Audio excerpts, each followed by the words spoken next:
birthday, moderator Kat. We love you. We appreciate you. I can't believe that you're finally 30 years old. Insane.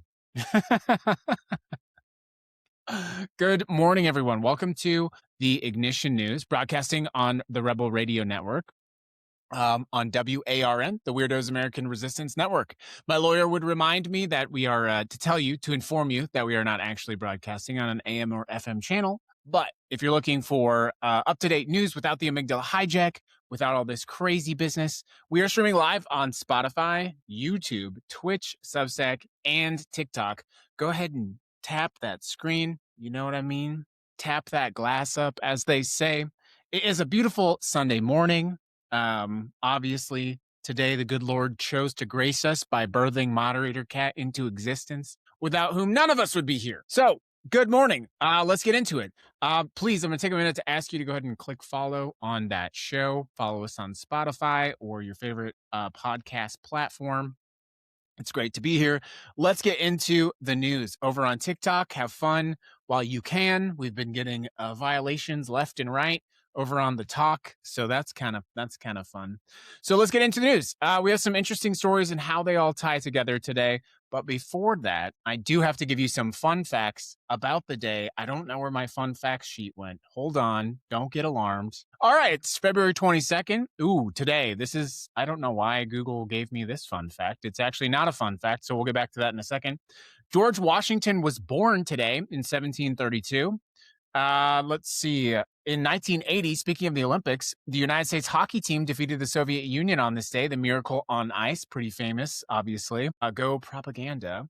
And today, in less optimistic news, today was actually the day that Sophie Scholl and her brother Hans Scholl, the members of the White Rose, were executed for their resistance against the German government. We talk a lot about Sophie, her brother Hans, and the White Rose Society. So I think it's important to remember that as we move into the show.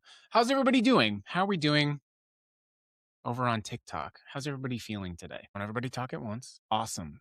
All right, let's get into the top stories. All right, good morning. Our first story today is actually about DHS and the shutdown. Here's what happened this weekend. We're kind of getting out of it this morning. I do want you to pay close attention to the sequence of events here. DHS, Department of Homeland Security, has been in a partial shutdown since February 14th.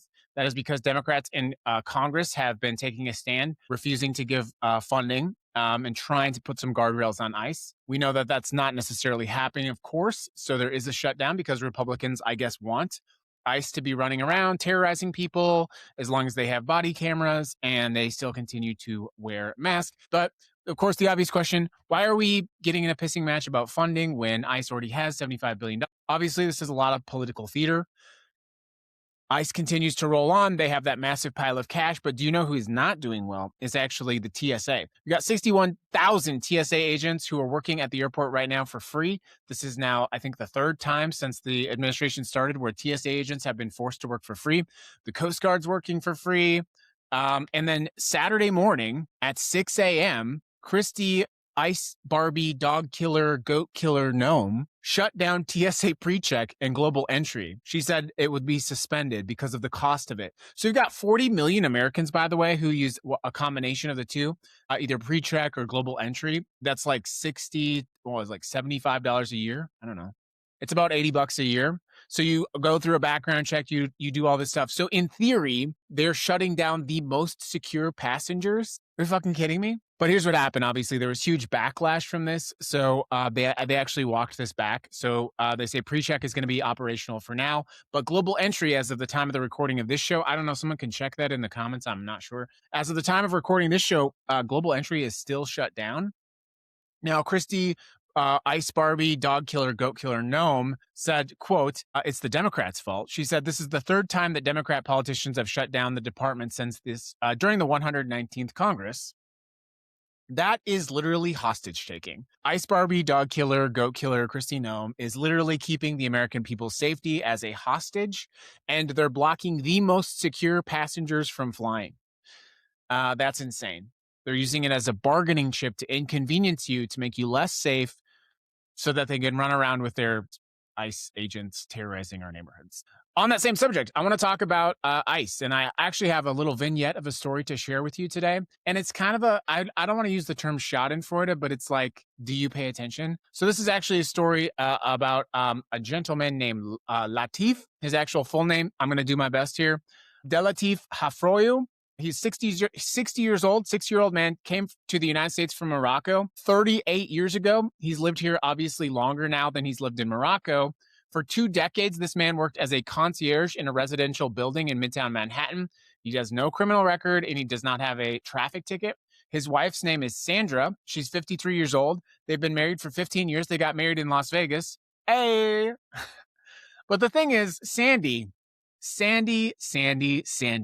voted for the president. She's a triple Trumper 3 times. Last August, Sandy was standing at the airport at Newark watching 3 plainclothes agents and a woman with a badge handcuff her husband, who was wearing t-shirts, shorts, and sandals. And the ICE agent said to Sandy, "You don't want to make a scene here."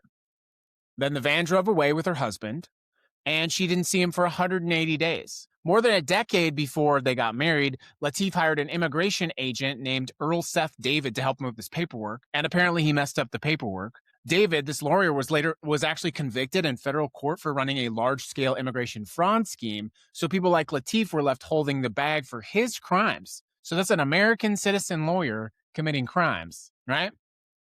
So he was not aware that his paperwork basically got screwed up. He's on a plane, ICE arrests him, and he's detained for 180 days. He talks about the story of being on a charter flight, by the way, where people are getting sick and literally shitting themselves in the plane, and how this plane was just filled with the smell of that. And I had to think, like, that's got to be a moment of self-reckoning. He is home now. He cannot work now. He has to wear an ankle bracelet. And his wife has spent about $50,000 on top of the $15,000 they paid David. So they've literally blown through their entire life savings. Sandy, by the way, drove to Las Vegas to go to a Trump rally. She drove all the way from Newark to Las Vegas to cheer on the president. She says, "Now, you said you were going after the worst of the worst, but instead you ruined our life." That's not some liberal, blue-haired person screaming at a protest, okay? That's a woman who triple trumped, voted for the president 3 times with her immigrant husband, who blew through their entire life savings. The man has no criminal record. He's not, as the president would say, a bad hombre. He's just caught up in the system that they voted for. So remember that. And then there's a lot more people like these 2 out there. There's a lot of people out there in this exact same situation. And we've got to come with a reckoning. And I would like to think that these people don't have to learn this kind of lesson in order to move past this tyranny, this fascism, that they don't have to watch their husband get arrested in an airport, pulled away to sit on a plane where people are shitting themselves because they won't let them use the bathroom. That's the kind of stuff that sticks with you for the rest of your life. You people have got to wake up. I keep seeing all these people in Florida. Cubans for Trump? Are you kidding me? Latinos for Trump?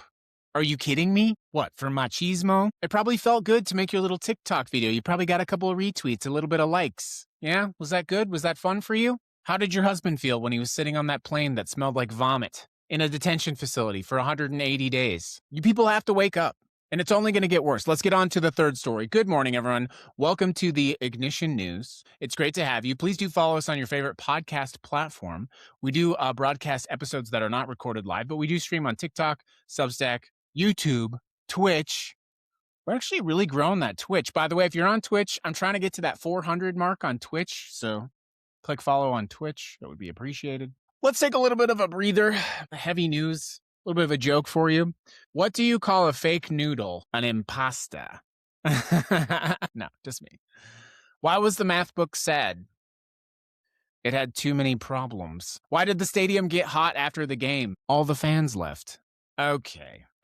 I'm trying to lighten it up. It can't all be doom and gloom all the time. You got to give me credit, okay? They're bad jokes. Let's get to the next story. This is actually a continuation of our previous theme, and then we're going to round it up with some badass resistance. So this one is actually a pretty massive masterclass in authoritarianism. Before I get into that, you want to go watch a TikTok video I made yesterday, or Instagram if you follow me on Instagram. Brendan Carr is pulling one right out of the Nazi playbook, and he is soft demanding that broadcasters air what he calls patriotic programming.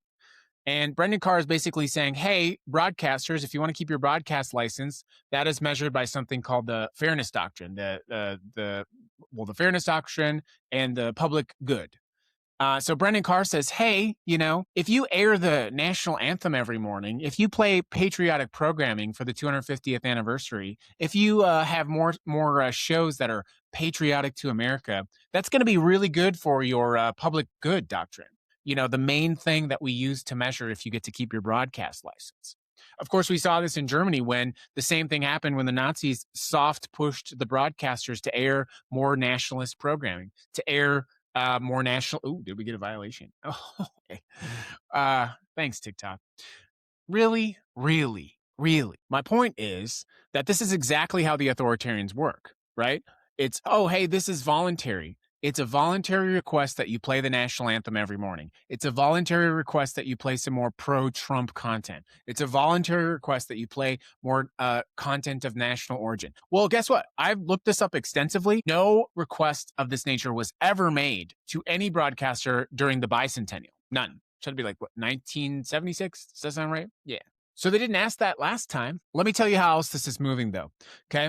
So this is another theme. I bring that up. It wasn't actually on the agenda, but Saturday, the president made an absolutely crazy tweet that is a very textbook example of authoritarianism. And it's a good example of like calling out these people for their hypocrisy. So Netflix is in the middle of an $83 billion deal to acquire Warner Brothers Discovery and their franchises like HBO. That whole thing requires the president's approval. Well, technically it requires approval from the Department of Justice, but we know how that works, blah, blah, blah. So Susan Rice works at Netflix. Susan Rice is former U.S. ambassador to the United Nations. She's former national security advisor, and she's currently on the board of on Netflix. So earlier this week, Susan was on a podcast, and she said some pretty remarkable things. She's saying companies have been bending the knee to Trump, and they should not expect Democrats to look the other way if Democrats regain power. She said the president is unpopular. She said corporations acting what they think is their self-interest is acting against the national interest. And she's just going right out there. So then Laura, giant crazy woman Loomer, gets out and fucking tweets about this and says, that she's threatening half the country. Laura Loomer is just absolutely insane. But then the president gets on Truth Social and says, Netflix should fire racist, Trump-deranged Susan Rice immediately or pay the consequences. She's got no talent or skills, a purely political hack. Her power's gone and she will never be back. Or pay the consequences literally means if you don't fire Susan Rice, you're not getting HBO. You're not getting Warner Brothers. Literally, that's what it means. We can't look the other way. And these quote unquote conservatives, these Republicans who've always been, free market fucking, oh, we've got to let capitalism rule the world. Oh, blah, blah, blah. We can't be interfering with businesses. The businesses need to leave. The businesses need to be left alone to grow and to be America, right? These fucking hypocrites. They should be fucking screaming right now. The president of the United States, because of his little petty grievance, is threatening to cancel a fucking $83 billion deal, which he has no business in, which the DOJ has no business other than standard regulatory oversight, which, as a side note, the continued conglomeration of these media companies is not a good thing. Don't get me wrong. That's very bad for you. It's very bad for all of us. But it shouldn't be because the president is butthurt that Susan Wright fucking told the truth. And by the way, this aging, cognitively declining orange man talking about Susan Rice, a black woman, calling her racist. I don't know what race orange face is, orange makeup face, but I do know that you have no business with all of the terrible things that you've said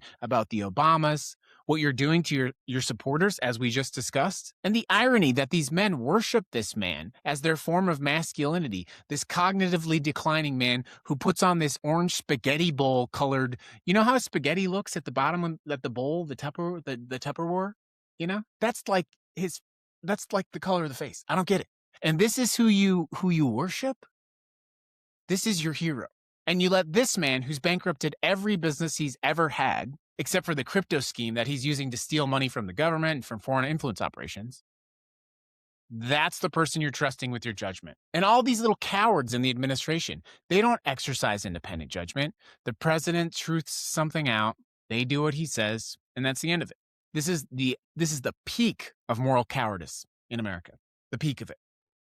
But there are bright, glowing signs of resistance. Let me take you to Prince William County, Virginia. 323 students at Woodbridge Senior High School in Prince William County, where nearly half the population, by the way, is Hispanic or Latino, walked out of class on February 13th to protest ICE. They flooded the Old Bridge Road and they marched to a nearby shopping center. They did disrupt traffic, and then the school suspended all 323 of them for 3 days. You know, I just want to point out, if you think that you're punishing kids in high school for protesting by making them not go to school for 3 days, you're just fucking stupid. Thanks for giving them a 3-day vacation, okay? I have a teenager, like, protesting against ICE and then not having to go to school for 3 days. Like, are you stupid? Like, give me a break. So they suspend all these kids for 3 days.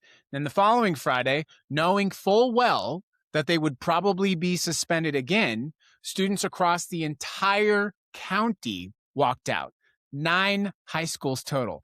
A second wave considerably larger than the first. Okay? And this is not just Virginia, by the way. This is happening all over. It's happening in Las Vegas, where we live. It's happening in Maryland, Utah, Oklahoma, where the Republican governor celebrated students being suspended, calling it a lesson in responsibility.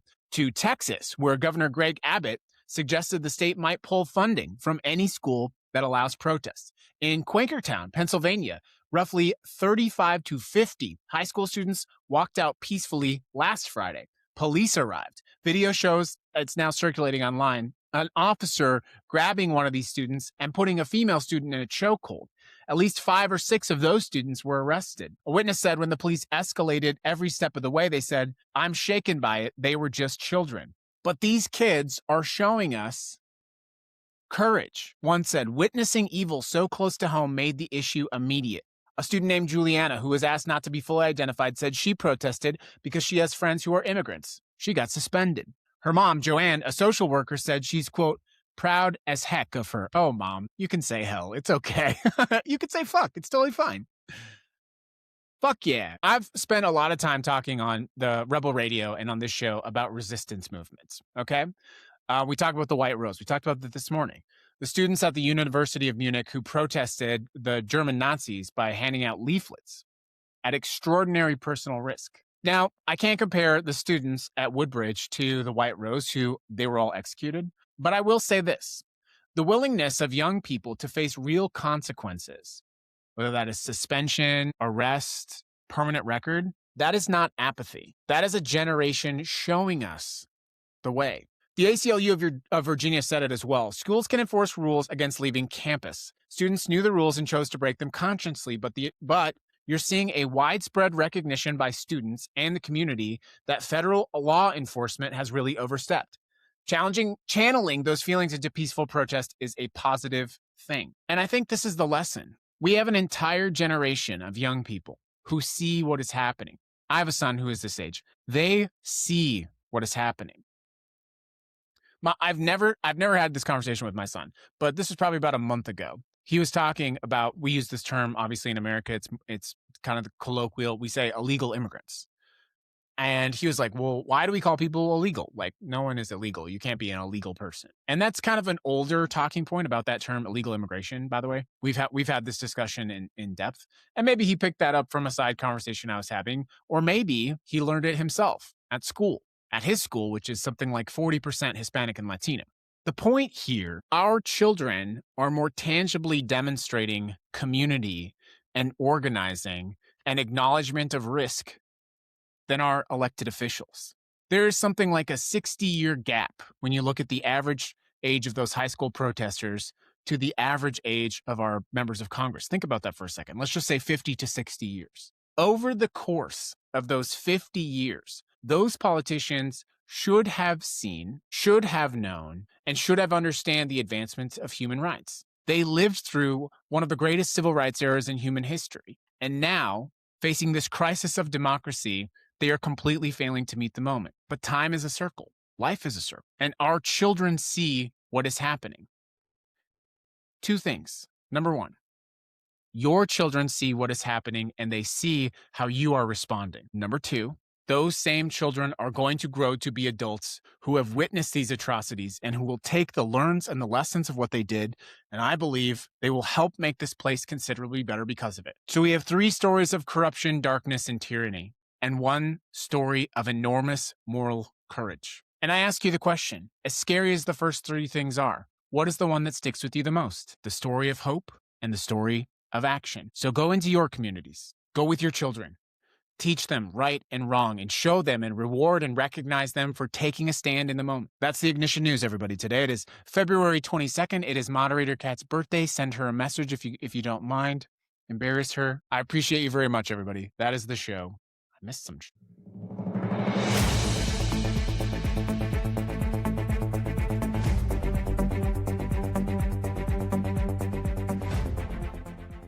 This has been today's episode of The Ignition News. Please consider following us on all of your favorite podcast platforms, whether that's Spotify, Apple Podcast, YouTube, or Substack. We're here to deliver to you unfiltered, uncensored news. Let's get busy with the truth on The Ignition News.